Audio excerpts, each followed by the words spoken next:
Ma'asyiral muslimat yang dimuliakan Allah Subhanahu wa taala. Sedikit saya bercerita tentang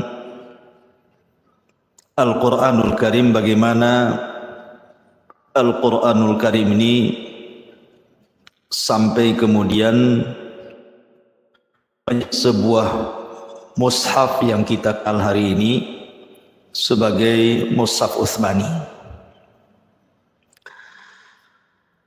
Jadi Al-Quran itu di zaman Nabi Sallallahu Alaihi Wasallam kebanyakan dihafal di dada-dada para sahabat Nabi Sallallahu Alaihi Wasallam. Itu yang mayoritas. Walaupun ada orang-orang tertentu, sekitar kurang lebih 40 sahabat Nabi, dijadikan sebagai para pencatat Al-Quran. Di antaranya Ali bin Abi Thalib radhiyallahu an, kemudian Abdullah ibn Mas'ud, kemudian Ubay ibn Ka'ab, Muawiyah bin Abi Sufyan, dan banyak lagi di antara para sahabat Rasul yang dikenal dengan Katibu Wahyu Nabi Sallallahu Alaihi Wasallam, penulis wahyu Nabi Sallallahu Alaihi Wasallam. Tapi kebanyakan Al-Quran di zaman para sahabat itu semua dihafal di dada-dada. Apalagi tidak semua para sahabat itu yang pandai baca tulis gitu ya. Hanya orang-orang tertentu saja, sehingga tidak banyak yang mencatat. Tetapi kemudian sepeninggal Nabi Sallallahu Alaihi Wasallam,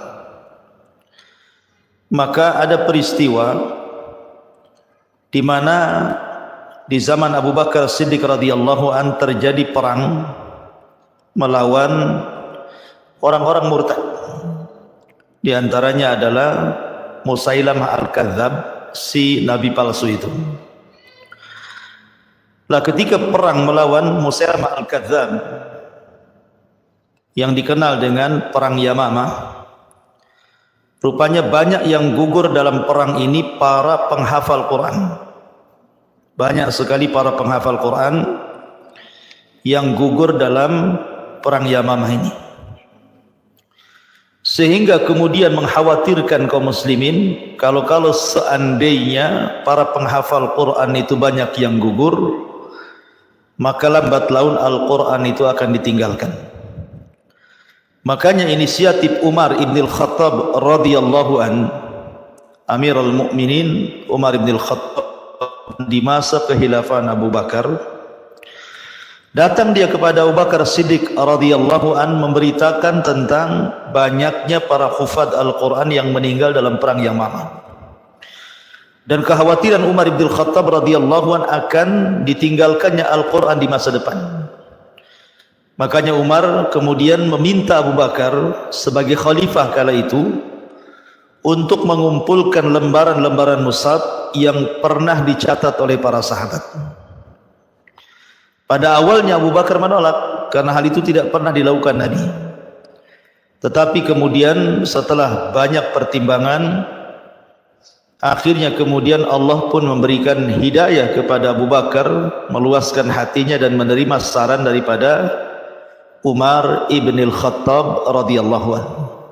Lah sejak itulah Abu Bakar Siddiq mengumpulkan lembaran-lembaran mushaf, lembaran-lembaran catatan-catatan wahyu yang ditulis oleh para sahabat Nabi Sallallahu Alaihi Wasallam. Karena masing-masing itu punya catatan. Contoh umpamanya Ali radhiyallahu an itu punya mushaf, punya catatan gitu maksudnya. Tetapi berbeda tartibnya. Jadi kalau Ali itu mencatat wahyu sesuai dengan turunnya Al-Quran.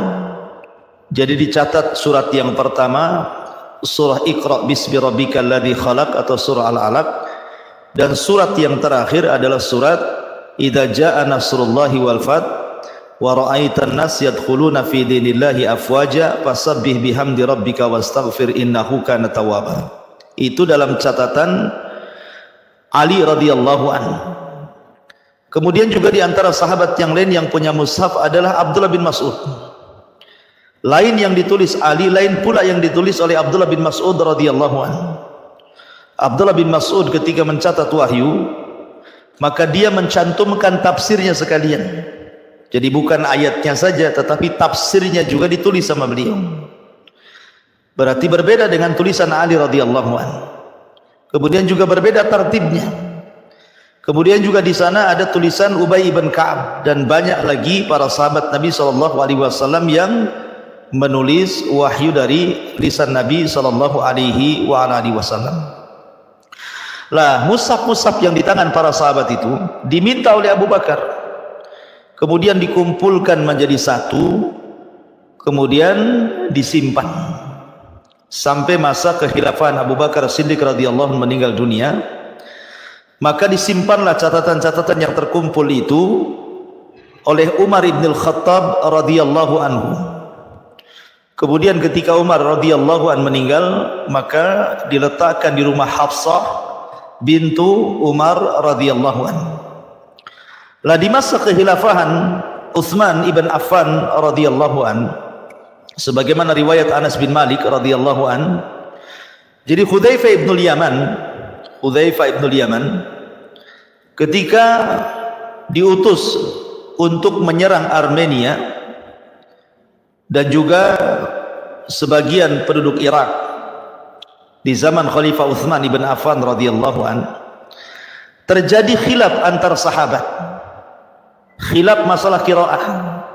Jadi qiraah itu dipermasalahkan sehingga hampir melemahkan pasukan para sahabat ketika berperang melawan Armenia dan juga beberapa tempat di daerah Irak.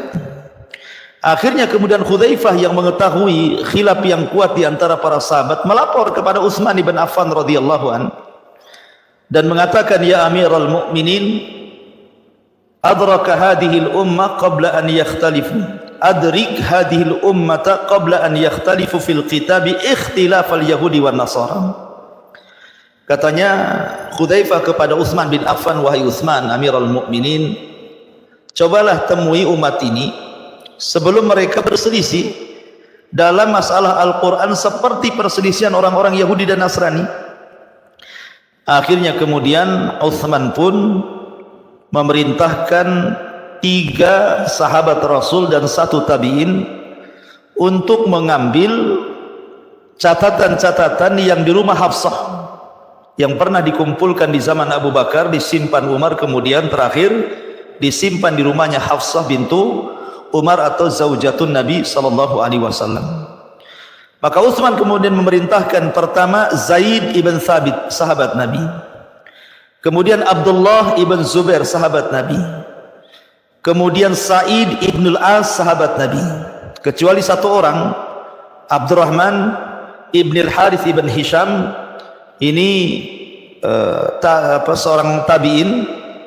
Kemudian 4 orang ini diperintahkan Utsman ibn Affan untuk menasakh, memindahkan tulisan dari tulisan-tulisan yang dikumpulkan yang ada di tangan Hafsah, kemudian disaring lagi. Disaring itu maksudnya qiraah-qiraah yang syadzah, qiraah-qiraah yang bermasalah, maka akan dibuang kemudian dibakar. Dan qiraah-qiraah yang disepakati dan qiraah yang terakhir dibaca Nabi SAW, itulah yang kemudian ditetapkan oleh Utsman ibn Affan, sehingga kemudian dicetaklah menjadi 7 cetakan, mungkin bahasa kitanya. Kalau zaman dulu kan belum ada cetakan, tetapi disalin menjadi 7 salinan, kemudian dibagikan ke daerah-daerah kaum muslimin untuk menyatukan bacaan supaya tidak berselisih soal qiraatul Quran. Subhanallah, jasa besar Utsman bin Affan berhasil, sehingga kaum muslimin tidak ada yang lagi berselisih soal qiraah. Artinya bahwa Utsman sangat berjasa dalam pembukuan Quran ini, sehingga Quran yang kita baca hari ini disebut Rasmu Utsmani. Jadi Utsman itu sampai terbawa-bawa di dalam mushaf namanya. Jadi yang kita baca itu mushaf Utsmani atau Rasmu Utsmani.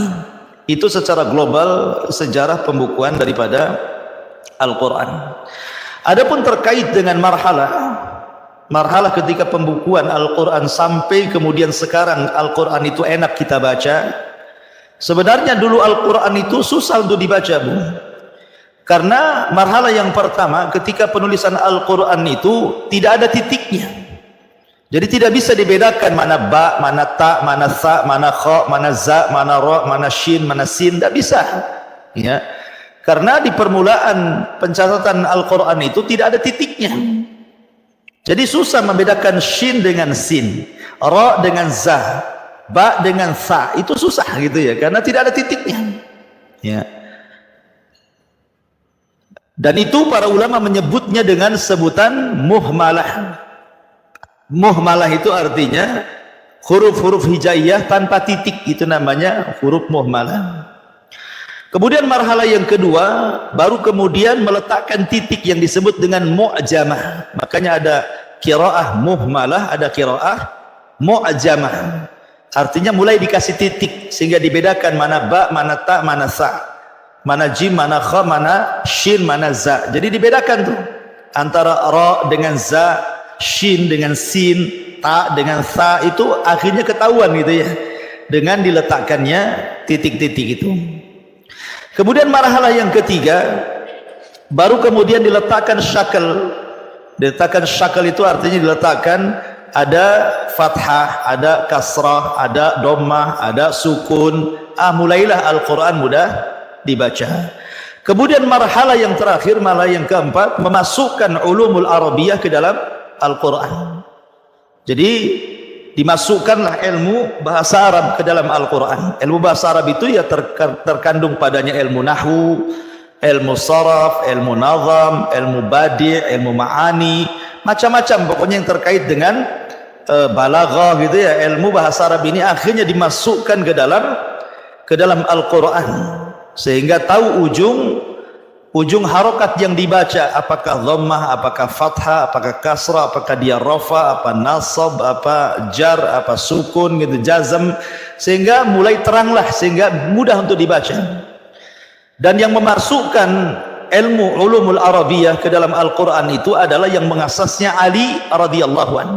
Karena ada kisahnya begini. Jadi zaman Ali radhiyallahu an itu ada seseorang yang bernama Abul Aswad Ad-Du'ali. Siapa namanya? Abul Aswad Ad-Du'ali. Abul Aswad Ad-Du'ali ini suatu ketika pulang ke rumahnya, kemudian dia mendengar anaknya membaca Al-Quran salah baca gitu ya. Akhirnya terpikir, ini kalau anaknya saja salah padahal anaknya orang Arab, sementara di zaman Ali radhiyallahu an itu banyak orang-orang ajam, orang-orang asing yang bukan Arab masuk ke dalam Islam. Bagaimana pula dengan mereka? Akhirnya kemudian Abul Aswad Ad-Du'ali kepada Amirul Mukminin Ali bin Abi Thalib radhiyallahu an supaya menjelaskan memasukkan ulumul arabiyah ke dalam ulumul Quran. Akhirnya kemudian kata Abul Aswad Ad-Du'ali, ya Amirul Mukminin, sekarang Islam sudah berkembang, banyak orang-orang asing masuk dalam Islam, sementara mereka berbeda dengan kita, tidak paham bahasa Arab. Bagaimana kalau seandainya kita ganti harakat Al-Quran itu, bukan hanya diganti, maksudnya dijelaskan ujung-ujung harakatnya itu. Apakah dia fa'il, apakah dia maf'ul gitu ya, apakah dia mudhaf dan begitu seterusnya. Jadi akhirnya kemudian mulailah ditertibkan harakatnya dan dimasukkan ulumul Quran ke dalam Al-Quran sehingga sempurnalah ilmu rasmi namanya ya, ilmu tulisan, dengan dari awal tidak adanya titik, kemudian yang kedua adanya titik, kemudian yang ketiga adanya harakat, kemudian yang terakhir masuknya ulumul arabiyah ke dalam ulumul Quran. Lah di sana juga ada ulumul Quran itu yang berkaitan dengan qiraah. Ya, berkaitan dengan qiraah. Kalau itu kan dengan tulisan. Ya, yang tadi itu bicara tentang tulisan, bukan bicara tentang qiraah. Lah ada lagi dalam Quran itu namanya ilmu qiraah, beda dengan ilmu rasmi. Ya, ilmu qiraah sendiri gitu ya. Lah ilmu qiraah ini yang pertama kali meletakkannya adalah Jibril alaihi salatu wassalam. Jadi ketika Jibril mewahyukan kepada Nabi sallallahu alaihi wasallam Al-Qur'an itu, maka Jibril menggunakan qira'atus sab'ah, qiraah yang 6 gitu ya, qiraah yang 6. Kenapa demikian? Karena orang Arab itu bukan satu. Orang Arab itu banyak, Bu. Maksudnya banyak kabilah-kabilah, banyak suku-suku. Samalah kita di Indonesia ini kan, bahasa orang Batak beda dengan bahasa orang Padang, bahasa orang Padang beda dengan orang Jawa, orang Jawa beda dengan orang Sunda, Sunda beda dengan Madura, Madura beda dengan Alor apa gitu ya. Jadi banyak perbedaan. Jadi di Arab juga bukan satu kabilah, berkabilah-kabilah, sehingga lahjahnya berbeda-beda satu dengan yang lainnya. Makanya kemudian Jibril mengajarkan kepada Nabi sallallahu alaihi wasallam sab'ata ahruf, 7 ahruf, maksudnya 7 lahjah menurut lahjah Arab. Dan ini pernah ada sebuah peristiwa. Jadi Umar bin Khattab radhiyallahu an mendengar Hisham, salah seorang sahabat Rasul, membaca Al-Quran. Menurut pandangan Umar itu salah. Alasannya karena yang didengar dari Rasul tidak seperti itu bacaannya gitu ya. Akhirnya kemudian Umar pun membawa Hisham ke hadapan Nabi sallallahu alaihi wasallam. Kemudian kata Nabi SAW, wahai Hisham, bacalah Al-Quran. Maka Hisham pun kemudian membaca Al-Quran. Kemudian Rasul mengatakan, begitulah Al-Quran yang diajarkan Jibril kepadaku. Kemudian Rasul mengatakan kepada Umar, kau Umar, baca sekarang. Maka Umar pun membaca Quran yang berbeda tentunya lahjahnya dengan lahjahnya Hisham. Tetapi Rasul mengatakan, begitu juga engkau wahai Umar, bacaan lahjahmu sama seperti lahjah yang diajarkan Jibril kepadaku. Makanya Nabi SAW mengatakan bahwa aku telah menerima Al-Quran itu dalam sab'atu ahruf, 8 lahjah, 7 lahjah ya, 7 qiraah itu bahasa kitanya.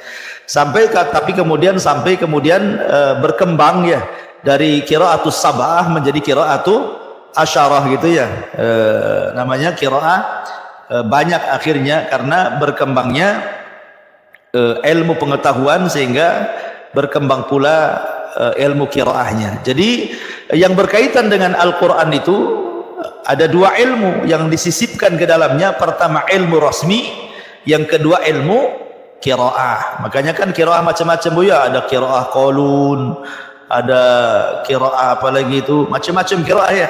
Karena bagaimanapun di zaman dulu sendiri berbeda-beda cara pengucapannya antar satu daerah ke daerah yang lainnya. Contoh umpamanya orang-orang Basrah, mereka mengambil qiraahnya Abi Amr dan juga Ya'qub. Kemudian orang-orang Kufah, mereka mengambil qiraahnya Hamzah dan juga Asim. Kemudian orang-orang Syam, mereka mengambil qiraahnya Ibnu Amir. Kemudian orang-orang Mekah, mereka mengambil qiraahnya Ibnu Katsir rahimahullahu taala. Dan orang-orang Madinah lebih kepada mengambil qiraahnya Nafi' dari Abdullah ibn Umar dari Nabi sallallahu alaihi wasallam. Kemudian ada yang menggeser Ya'qub dengan qiraah Al-Kisai, dan begitu seterusnya. Pokoknya banyaklah ulumul Quran ini kalau kita pelajari. Intinya bahwa Al-Quran itu ada 2 ilmu yang terkait dengannya. Pertama ilmu rasmi, ilmu tulisan ya, yang kedua ilmu qiraah, ilmu qiraah, bagaimana cara membaca lahjah di dalam Al-Quran. Sehingga ibu jangan heran kalau seandainya ada orang yang membaca kok aneh, wadduha dibaca wadduhe umpamanya kan, ya itu ada qiraahnya kan, dan itu tidak disalahkan.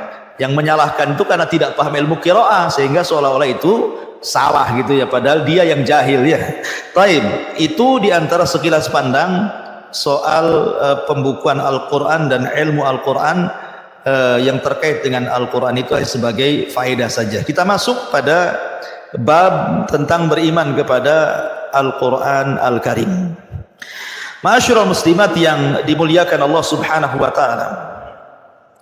Di sini mu'alif rahimahullahu taala mengatakan seorang muslim beriman bahwa kitab suci Al-Quran adalah kitab suci dari Allah yang telah diturunkan kepada manusia terbaik, Rasul pilihannya, Nabi yang mulia, yaitu Nabi kita Nabi Muhammad sallallahu alaihi wasallam, sebagaimana Allah telah menurunkan kitab-kitab sucinya kepada Rasul-Rasul sebelumnya.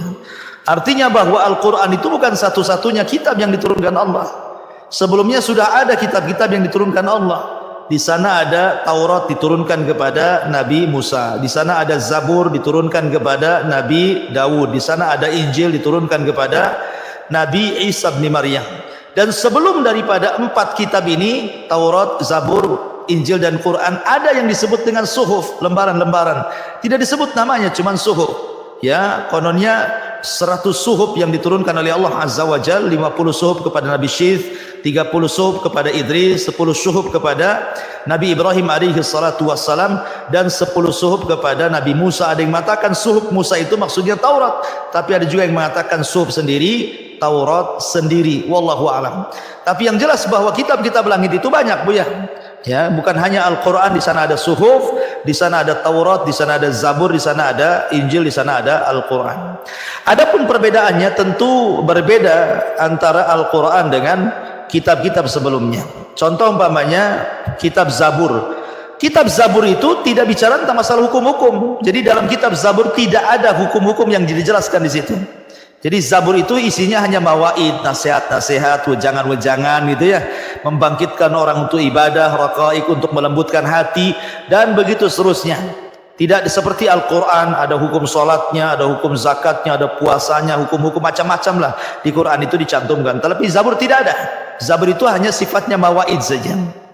Kemudian adapun dengan Taurat dan Injil, Taurat dan Injil atau dibahasakan perjanjian lama dengan perjanjian baru, ya kan? Kalau Taurat perjanjian lama, kalau Injil perjanjian baru, ya istilahnya seperti itu.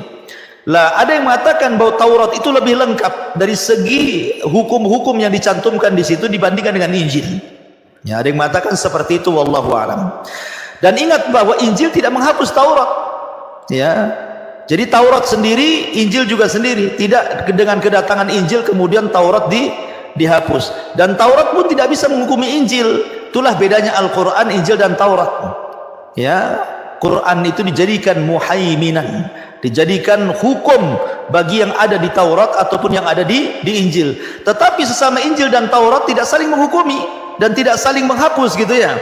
Nah, itulah bedanya Al-Quran, karena Al-Quran satu kitab, satu-satunya kitab yang lengkap, yang memansuh kitab-kitab sebelumnya dan menghukumi kitab-kitab sebelumnya. Maka disebut muhaiminan, ya kan, menghukumi kitab-kitab sebelumnya dari Taurat, Zabur dan Injil. Dan kita tahu bahwa kitab-kitab sebelum daripada Al-Quran banyak sekali tahrif, penyimpangan. Dan itu dijelaskan dalam Al-Quran sendiri kan. Allah mengatakan yuharrifunal kalima'an an mawadhi'i. Mereka orang-orang Yahudi itu memasukkan perkara-perkara yang di luar dari Taurat ke dalam Taurat, begitu juga orang-orang Nasrani. Dan kalau kita melihat ma'asyiral muslimat yang dimuliakan Allah Subhanahu wa taala, tentang sedikit kita bercerita ya, ketika Nabi Isa bin Maryam alaihi salam dikepung oleh tentara orang-orang Romawi, kemudian Allah Subhanahu wa taala takdirkan Isa tidak jadi dibunuh. Bahkan Isa diserupakan, kemudian Isa diangkat ke langit dan akan turun di akhir zaman. Lah, ketika sebelum Isa diangkat, Bu, Isa itu kan berada di tengah-tengah murid-murid pilihannya. Di tengah-tengah murid pilihannya. Dan Isa sebelum diangkat itu berwasiat kepada mereka untuk menyebarkan ajaran dia, ajaran Injilnya kepada umat-umat di beberapa tempat berdasarkan orang-orang pilihan Nabi Isa bin Maryam atau disebut dengan Hawariyun, suruh melanjutkan dakwahnya dan menyampaikan ajaran dakwahnya ke berbagai macam tempat. Lah dari situlah kemudian dari murid-murid Isa bin Maryam, ya, karena kan semuanya kan berbeda-beda pengetahuan satu dengan yang lainnya, maka terciptalah dari murid-murid Isa bin Maryam ini 4 Injil yang disepakati, ya kan, namanya Injil Matta, kemudian ada namanya Injil Markus, ada namanya Injil Yohanna, ada namanya Injil Lukas gitu ya. Ini 4 Injil disepakati karena tertulis di zaman Isa bin Maryam sudah diangkat ke langit, dan Allah Subhanahu wa taala bimbing murid-murid Isa ini sehingga masing-masing muridnya yang berbeda-beda tempat ini akhirnya menulis Injil. Kononnya mereka mengambil dari ajaran Isa bin Maryam, ya, walaupun sebenarnya Injil itu kemudian oleh murid-murid dan murid-murid setelahnya Ya, setelah kemudian 200-300 tahun setelah wafatnya Isa, bermunculan Injil-Injil yang kemudian sampai mencapai 40 Injil lebih, walaupun disepakati 4 ya, Mata, Markus, Lukas, Yohanna, apalah namanya ya. Intinya bahwa inilah murid-murid Isa yang kemudian meneruskan ajaran Isa bin Maryam. Tapi kemudian setelah 200-300 tahun setelahnya, maka terjadilah banyak penyimpangan dan banyak perkara-perkara luar dimasukkan ke dalam kitab Injil. Kenapa? Karena Injil dan Taurat, Al-Quran menyebutnya fihi hudan, di dalamnya ada petunjuk.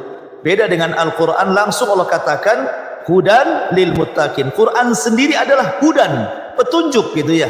Beda ketika Allah menyebutkan Taurat dan Injil fihi, di dalamnya. Kalau Allah menyebutkan Quran, ya satu Quran itulah petunjuk gitu ya. Sehingga kemudian ada sisi celah, kemudian orang-orang kemudian memasukkan paham-paham di luar daripada Injil ke dalam Injil, di luar paham Taurat ke dalam Taurat. Nah, begitu sejarahnya ya, wallahu alam ya. Intinya bahwa Allah Subhanahu wa taala menjamin keotentikan Al-Qur'an tidak sebagaimana jaminan keotentikan kitab-kitab sebelumnya, apalagi kalau seandainya cerita Taurat.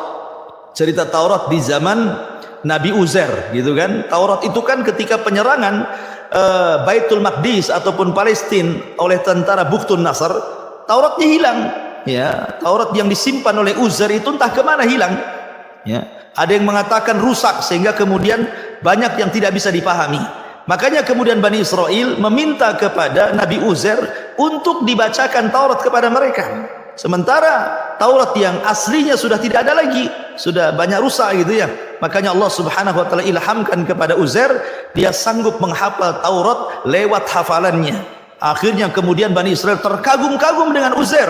Akhirnya belakangan pun mereka menuhankan Uzair, sehingga Allah sebutkan dalam surah At-Taubah, wa qalatil yahud Uzair ibnullah, dan berkata orang-orang Yahudi Uzair itu anak Allah, karena mampu menghafal Taurat yang Musa sendiri tidak sanggup menghafalnya. Dari sinilah maka hulunya orang-orang Yahudi kepada Uzair. Lain pula kemudian orang-orang Nasrani. Ada yang mengatakan wallahu alam gitu ya, bahwa ada seseorang namanya Paulus atau yang lainnya, kemudian mulai asalnya Yahudi, kemudian tanasar, pura-pura masuk Nasrani, kemudian merusak ajaran Isa bin Maryam, sehingga muncullah pemahaman-pemahaman yang mengatakan Isa adalah Tuhan, Isa adalah satu di antara 3 Tuhan, ataupun ada yang mengatakan Isa adalah anak Tuhan. Mulailah tersesat kaum Nasrani dari ajaran Nasraninya. Tetapi walaupun demikian masih ada Nasrani yang lurus di zaman itu sebelum Nabi SAW diangkat menjadi Nabi dan Rasul. Bahkan di zaman Rasul sendiri ada namanya Waraqah ibn Naufal, seorang Nasrani yang lurus gitu ya. Ketika kemudian dihabarkan kepada Waraqah bagaimana Nabi SAW berjumpa dengan Jibril, maka Waraqah langsung membenarkan, ya, karena kelahiran Nabi SAW dan kemunculan Nabi SAW sudah tertera dalam Taurat dan Injil, dan itu ditunggu-tunggu oleh orang-orang Yahudi yang ada di kota Madinah. Bayangkan orang-orang Yahudi yang ada di kota Madinah. Dulu Madinah nggak ada orang Yahudi. Lalu dari mana datangnya Yahudi? Ada yang mengatakan ketika Bukhtun Nasr menyerang Palestina, maka banyak kemudian orang-orang Yahudi yang pergi minta suaka, kemudian sampai di Yathrib atau disebut dengan Madinah. Ada juga yang mengatakan ketika terjadi perang Persia dan Romawi, kemudian kekalahan orang-orang Yahudi, akhirnya mereka pun meminta suaka dan sampailah ke Yathrib atau Madinah. Kenapa Yathrib yang dituju? Kenapa nggak tempat lain gitu kan? Secara ekonomi kan Yathrib tidak bagus gitu. Lain dengan Yaman, lain dengan Syam. Rupanya karena mereka sudah membaca dalam kitab-kitab mereka bahwa di tempat itulah tempat hijrah Nabi, dan akan lahir seorang Nabi yang mereka sangka Nabi itu dari Bani Israel. Sudah ratusan tahun mereka menunggu Nabi-Nabi itu. Rupanya Nabi itu datang bukan dari Bani Israel, tapi dari Bani Ismail. Maksudnya orang Arab. Dari situlah hasadnya orang-orang Yahudi ke dalam Islam. Intinya bahwa keautentikan Al-Quran tidak diragukan lagi. Al-Quran itu akan dijaga, pertama karena Allah yang menjaganya. Allah mengatakan inna nahnu nazzalna dzikra wa inna lahu lahafidun. Kami yang menurunkan Quran, kami yang menjaganya. Kemudian dijaga oleh para hufad, para hafazatul Quran. Karena Quran itu mudah dihafal. Walaqad yassarnal Qur'ana lidzikri. Sungguh kami mudahkan Quran itu untuk diingat. Artinya orang mudah baca Quran. Orang belum balik saja, lihat imam-imam madhab belum balik sudah hafal Quran. Tapi tidak ada ceritanya orang mampu menghafal Taurat, mampu menghafal Injil seperti orang Islam menghafal Quran di mana semua orang bisa menghafal Quran asal ada kemauan. Ya, kita lihat di pondok-pondok tahfidz Al-Quran, orang-orang yang hafal Quran sampai 30 juz berserak di mana-mana kan, karena menunjukkan bahwa Quran itu dijaga oleh Allah lewat para penghafal Quran, sehingga kalau ada satu huruf bergeser dari tempatnya langsung ketahuan, sehingga mereka tidak bisa menyimpangkan Al-Quran dari segi lafaz. Akhirnya kemudian mereka pun menyesatkan orang dari segi makna, karena lafaznya tidak bisa dirubah. Karena Allah Subhanahu wa taala menjaga dengan sejaga-jaganya bagaimana keautentikan Al-Qur'an yang berbeda dengan kitab-kitab yang lainnya. Ma'asyiral muslimat yang dimuliakan Allah Subhanahu wa taala. Di sini Allah Subhanahu wa taala berfirman, Tabarakalladzi nazzala al-furqana 'ala 'abdihi liyakuna lil 'alamin nadhira. Maha suci Allah yang telah menurunkan Al-Furqan, maksudnya Al-Qur'an, kepada hambanya agar ia menjadi pemberi peringatan kepada seluruh alam. Jadi Al-Quran itu diturunkan oleh Allah Subhanahu wa taala untuk dijadikan peringatan. Karena dalam Al-Quran itu ada isinya larangan, ada perintah gitu ya, ada targhib, ada tarhib. Ya, ada al-wa'du wal wa'id, ada ancaman, ada juga kabar gembira. Itulah isi Al-Quran secara umum. Kemudian Allah Subhanahu wa taala mengatakan, nahnu naqussu 'alaika ahsanal qasasi bima auhayna ilaika hadzal Qur'an wa in kunta min qablihi laminal ghafilin. Kami menceritakan kepadamu kisah-kisah yang paling baik dengan mewahyukan Al-Qur'an ini kepadamu, dan sungguh kamu sebelum kami wahyukan adalah termasuk orang-orang yang belum mengetahuinya. Maka semua isi Al-Quran itu indah, kisah-kisahnya semuanya indah. Ya, walaupun orang sehebat apapun mendongeng, mengkisah gitu, sebutkan kisah apa saja. Negeri kita kan banyak kisah Bu ya. Ada kisah maling kundang ya kan, ada kisah apa lagi tuh yang dikutuk-kutuk itu macam-macam lah. Yang saya ingat maling kundang saja ya. Tangkuban perahu dikutuk jadi perahu katanya. Macam-macam lah cerita-cerita, saya dah hafal. Sehebat apapun kisah-kisah, cerita-cerita dongeng dalam negeri ini, tidak bisa mengalahkan indahnya kisah-kisah dalam Al-Quran. Karena kisah-kisah dalam Al-Quran itu Allah yang menceritakan, sehingga syarat pelajaran dan syarat ibrah dan juga pelajaran, faedah-faedah yang luar biasa yang kita bisa praktekkan dalam kehidupan kita gitu ya. Karena Al-Quran itu dijadikan undang-undang untuk diamalkan untuk kehidupan kedamaian, kehidupan kita di dunia dan di akhirat ya. Jadi Quran itu memiliki kisah-kisah yang luar biasa. Qasasul anbiya, kisah-kisah para nabi, qasasul man qablana, kisah-kisah orang sebelum kita, baik orang baiknya atau orang jahatnya seperti Qarun, Fir'aun, Namrud dan yang semisalnya, itu semua diceritakan dalam Al-Quran sebagai ibrah dan pelajaran bagi yang membacanya, khususnya kita kaum muslimin. Kemudian Allah mengatakan, inna anzalna ilaikal kitaba bil haqq litahkuma bainan nas bima arakallah wa la takun lil khainina khasima.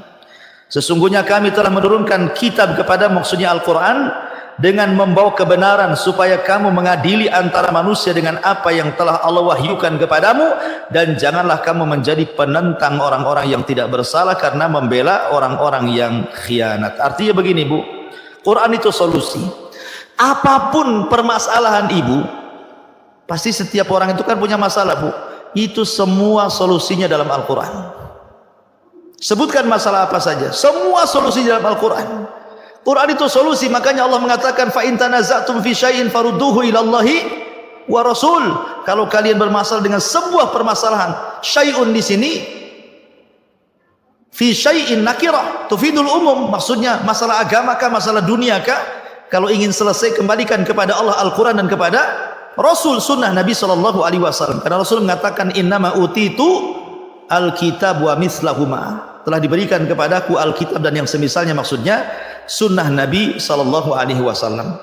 Kemudian Allah Subhanahu wa taala berfirman, ya ahlal kitab qad ja'akum rusuluna yubayyinu lakum katsiran mimma kuntum tukhfun minal kitabi wa ya'fu an katsirin qad ja'akum minallahi nurun wa kitabun mubin yahdi bihillahu man ittaba'a ridwanahu subulas salam wa yukhrijuhum minadh dhulumati ilan nur biidnih wa yahdihim ila siratim mustaqim. Hei ahli kitab, maksudnya Yahudi dan Nasrani, Sesungguhnya telah datang kepadamu Rasul kami, maksudnya Rasulullah, menjelaskan kepadamu banyak dari isi Al-Quran yang kamu sembunyikan, isi Alkitab yang kamu sembunyikan, dan banyak pula yang dibiarkannya. Sesungguhnya telah datang kepadamu cahaya dari Allah dan kitab yang menerangkan. Dengan kitab itulah Allah menunjuki orang-orang yang mengikuti keridhaannya ke jalan keselamatan, dan dengan kitab itu pula Allah mengeluarkan orang-orang itu dari gelap gulita kepada cahaya yang terang benderang dengan izinnya dan menunjuki mereka ke jalan yang lurus. Itulah bedanya Quran dengan umat-umat sebelumnya, karena Quran itu lengkap, Bu. Bahasa saya itu dari 104 kitab ini, suhuf, itu tercantum di dalam ayat yang sering ibu dengar, inna hadza lafi suhufil ula suhufi Ibrahim wa Musa. Sesungguhnya Al-Quran ini terkandung suhuf, baik suhuf Ibrahim, suhuf yang awal-awal ataupun suhuf Ibrahim dan suhuf Nabi Musa. Maksudnya begini, Bu, Allah turunkan kitab langit itu 104. Dari 104 itu Allah gabungkan dalam satu kitab namanya Taurat. Kemudian dari 100 kitab dan Taurat itu Allah Subhanahu wa taala gabungkan dalam kitab namanya Injil. Kemudian dari Injil itu yang tergabung padanya Taurat, kemudian suhuf-suhuf termasuk juga Zabur di dalamnya, maka Allah Subhanahu wa taala gabungkan dalam satu kitab yang disebut dengan Al-Quran. Jadi Al-Quran itu mencakup semua kitab-kitab langit. Bahkan ada surat yang ada dalam Quran tidak ada dalam kitab-kitab langit, seperti surah Al-Fatihah atau awakhir surah Al-Baqarah, itu tidak ada dalam kitab Taurat, Injil, Zabur, karena itu khususnya bagi umat Islam yang dicantumkan dalam Al-Quranul Karim. Ya, jadi Quran itu kalimat yang lengkap sekali. Jadi rugi kalau orang mengaku Islam, berkitabkan Al-Quran, kemudian tidak paham pula dengan Qurannya, ya. Kemudian juga Allah Subhanahu wa taala mengatakan, "Famanittaba hudaya fala yadillu wa la yasqa. Wa man a'rada an dzikri fa inna lahu ma'isyatan dhanka wa nahsyuruhu yaumal qiyamati a'ma." Barang siapa yang mengikuti petunjukku, niscaya ia tidak akan sesat dan tidak akan celaka. Dan barang siapa yang berpaling dari peringatanku, maka sesungguhnya baginya penghidupan yang sempit, dan kami akan mengumpulkan pada hari kiamat dalam keadaan buta. Dari sini menunjukkan bahwa Al-Quran itu adalah petunjuk. Quran itu hidayah, hidayah yang datang dari Allah Azza wa Jalla. Makanya ketika Allah Subhanahu wa taala turunkan Adam dan Hawa, qulna ihbitu minha jami'ah, turun kalian semua ya Adam, wahai Hawa, iblis, dari sorga ini ke bumi. Fa imma ya'tiyannakum minni hudan fala khaufun 'alaihim wa lahum yahzanun. Kalau sampai petunjukku ke bumi dan dia mengikuti petunjukku, maksudnya apa petunjuk di sini? Yang siapa yang mengikuti fala khaufun, tidak akan takut, walahum yahzanun, dan tidak akan sedih hati.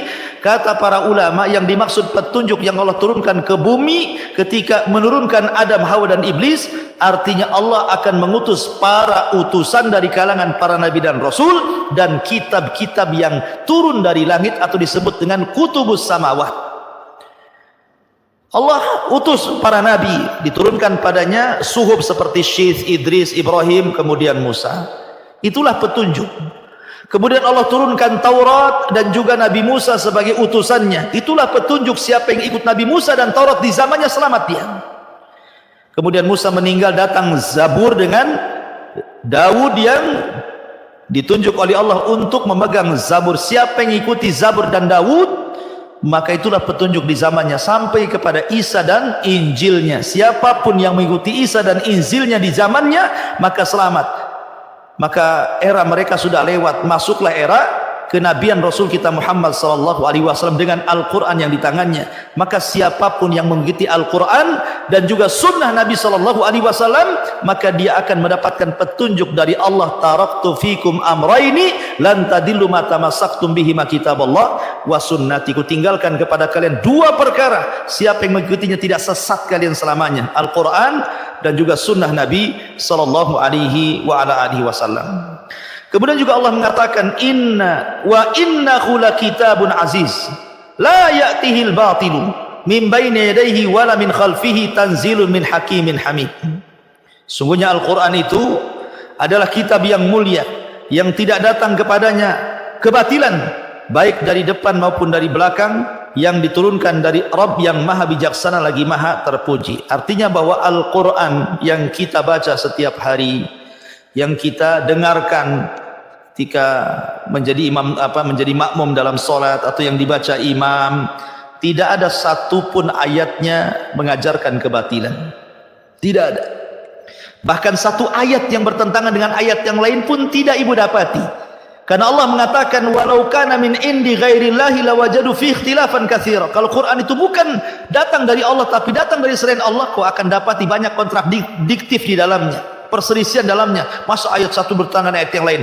Tapi rupanya karena datang dari Allah, satu Quran tidak ada yang bertentangan satu ayat dengan ayat yang lainnya. Luar biasa.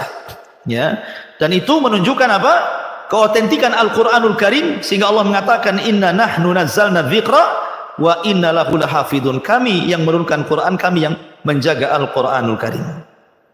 Ma'asyiral muslimat yang dimuliakan Allah Azza wa Jalla. Kemudian dalam kitab ini mu'alif rahimahullahu ta'ala mencantumkan beberapa hadis Nabi SAW. Hadis yang pertama, Nabi SAW mengatakan, ala inni utitul kitaba wa mithlahu ma'ah. Ketahuilah sesungguhnya aku dikaruniakan Al-Quran dan yang semisalnya, maksudnya sunnah. Apa bedanya Quran dengan sunnah? Kalau Quran itu mutawatir, tidak ada satupun ayat yang diteliti. Jangan pula ibu meneliti ayat, ayat 2 surah Al-Baqarah diperselisihkan para ulama, ada yang mensahihkan, ada yang menghasankan, ada yang melemahkan. Nah, itu jahil nggak tahu Quran tuh ya. Nah, jadi jangan disamakan ayat dengan hadis. Kalau hadis ya, kalau hadis itu ada yang sahih, ada yang dhaif, ada yang hasan, ada yang mutawatir, ada yang ahad, ya wajar. Tapi Quran tidak. Quran itu datang dari Allah mutawatir, datang dari Allah kepada Jibril, datang dari Jibril kepada Nabi SAW dan disampaikan kepada umatnya. Beda dengan hadis Nabi SAW, harus diteliti dulu.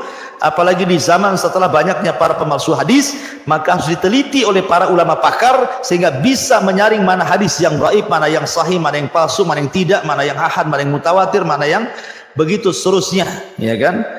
Kemudian Allah juga, Rasul mengatakan khairukum man ta'allamal Qur'ana wa 'allama. Sebaik-baik kalian adalah orang yang belajar Al-Qur'an atau orang yang mengajarkan Al-Qur'an. Begini Bu, dahsyatnya Al-Qur'an ini luar biasa. Ketika Allah Subhanahu wa taala tugaskan Jibril untuk menyampaikan wahyu berupa Al-Qur'an kepada Nabi SAW, maka di sayyidul malaika, pemimpinnya para malaikat. Kemudian ketika Allah Subhanahu wa taala turunkan Al-Qur'an kepada Rasulullah, apa yang terjadi? Maka Nabi sallallahu alaihi wasallam menjadi sayyidul anbiya'i wal mursalin, pemimpinnya para nabi dan rasul. Ketika Allah Subhanahu wa taala turunkan Al-Qur'an itu di bulan Ramadan, maka Ramadan menjadi sayyidus syuhur, pemimpinnya bulan-bulan. Ketika Allah Subhanahu wa taala turunkan Al-Qur'an itu di malam Lailatul Qadar, maka malam Lailatul Qadar menjadi sayyidul lailah, pemimpinnya malam-malam, malam terbaik dari seluruh malam dalam setahun. Bayangkan Bu, Al-Qur'an mengangkat derajat Jibril, mengangkat derajat Rasul sallallahu alaihi wasallam, sampai mengangkat derajat bulan, dan juga mengangkat derajat hari, derajat malam. Coba ibu bayangkan, kalau seandainya Al-Quran itu masuk di dada-dada ibu semuanya, apa tidak diangkat derajat ibu? Makanya Umar bin Khattab radhiyallahu an ketika mengeluh kepada gubernur Mekah gara-gara ditinggalkan daerahnya dan mengatakan, hei, kau tinggalkan Mekah, siapa yang menggantikan kamu di Mekah? Kata Umar. Itu di zaman Khalifah Umar. Maka gubernur Mekah mengatakan, kuwakilkan kepada wakilku namanya Abdurrahman ibn Abzah, atau dikenal dengan Ibnu Abzah. Katanya Umar, siapa Ibnu Abzah itu? Saya nggak kenal. Kata gubernur Mekah, itu dulunya budakku merdekakan. Kata Umar, apa nggak ada orang merdeka? Kenapa kau cari mantan budak dijadikan wakilmu? Kata gubernur Mekah begini, Amirul Mukminin, kamu tidak tahu siapa Abdurrahman ibn Abzah ya? Abdurrahman ibn Abzah itu alim di kitabillah, orangnya alim dalam Quran, pakar dalam Quran, ahli faraid, kalau berhukum dengan hukum keadilan. Ketika mendengar bahwa Ibnu Abza pakar dalam Quran, Umar pun terdiam. Tiba-tiba dia mengatakan, "Shadaqa Rasulullah sallallahu alaihi wasallam." Sungguh benar ucapan Rasul. "Innallaha yarfa'u bihadzal kitaba aqwaman wa yadh'al akharin." Sungguh terkadang Allah mengangkat sebuah kaum dengan Al-Qur'an ataupun menghina kaum dengan Al-Qur'an itu sendiri.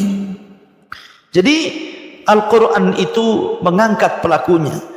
Makanya kalau seandainya Jibril terangkat dengan Quran, Rasul terangkat dengan Quran, bulan Ramadan terangkat dengan Quran, Lailatul Qadar terangkat dengan Quran, maka ibu pun akan terangkat dengan Quran jika khairukum man ta'allamal Qur'ana wa 'allama. Ibu mau belajar atau mengajarkan Al-Quran, itu sebaik-baik manusia itu. Kuntum khaira ummatin ukhrijat linnas. Kemudian Rasul mengatakan, la hasada illa fisnataini. Rajulun atahu Allahul Qur'ana fahuwa yatsluhu ana al-laili wa ana an-nahar, wa rajulun atahu Allahu malan fahuwa yunfikuhu ana al-laili wa ana an-nahar. Tidak ada hasad, iri yang dibenarkan kecuali dalam dua perkara, yaitu seseorang yang dikaruniai Al-Quran lalu membacanya di waktu malam dan siang, dan seseorang yang dikaruniai harta kemudian dia infakkan hartanya di waktu siang dan juga malam. Jadi hasad itu boleh, tapi pada perkara yang dua ini saja. Tapi ini sebenarnya ulama tidak menyebutnya hasad, tetapi ghibthah namanya ya. Jadi kalau ibu punya kawan kok cerdas, kawan itu di samping ibu tuh kawannya cerdas, hukum apa saja bisa jawab, bisa fikih, bisa tauhid, bisa apa saja dia bisa jawab kan. Kemudian ibu iri, ya Allah saya ingin seperti dia. Itu bukan hasad ghibthah, hasad yang dipuji karena ibu berlomba-lomba dalam kebaikan. Beda kalau ibu begini, kapanlah itu yang pandai itu kejeduk kepalanya gitu ya. Kenapa? Biar error isi kepalanya, biar dia paling bodoh di sini. Ah, itu sudah hasad Bu ya. Niat supaya kejeduk kepala kan, supaya error otaknya kemudian hafalannya hilang. Jadi ibu orang paling pandai, itu hasad namanya. Ya, hasad itu seperti itu. Dia tidak bisa memperbaiki dirinya, tetapi dia mencela orang lain. Karena begini Bu, terkadang kalau orang itu iri sama orang, hakikatnya orang itu tidak punya keutamaan yang dimiliki orang lain. Jadi ibu tenang saja, kalau ada orang yang hasad sama ibu itu, hakikatnya dia tidak punya yang ibu punya. Ya, dia tidak punya yang ibu punya. Kan banyak orang tukang kritik-kritik gitu Bu ya. Nah, karena hasad ngeritiknya. Oh ini harusnya begini, harusnya begitu, pendidikan itu harus begini, sekolah itu harus begini, begitu, macam-macam gitu. Ini nggak beres. Giliran dia yang megang belum tentu bisa juga Bu ya. Artinya apa? Terkadang orang hasad itu karena tidak punya kelebihan pada orang lain sehingga dia hasad. Ya. Harusnya bersyukur. Orang yang ghibthah itu orang yang bersyukur, bergembira ketika tetangganya, ketika kawannya bahagia. Ya. Jadi kalau ibu tengok tetangga nih baru beli mobil, ikut senang Bu. Ya. Tengok tetangga bangun rumah, ikut senang gitu ya. Tengok rumahnya lantainya sudah 2, 3, ikut senang. Begitu harusnya. Ya mudah-mudahan nanti kalau sudah renggang-renggang dia ngajak saya jalan ke Barelang gitu ya. Daripada bayar kan enak yang gratis gitu ya. Jadi ada harapan-harapan, bukan kemudian tensinya makin naik gitu ya kan. Beli mobil satu naik lagi darahnya kan, tingkat naik lagi darahnya. Akhirnya ketika kemudian nikmat sempurna pada tetangganya, ibu yang tidak sempurna otaknya. Ya kan, error kan gitu.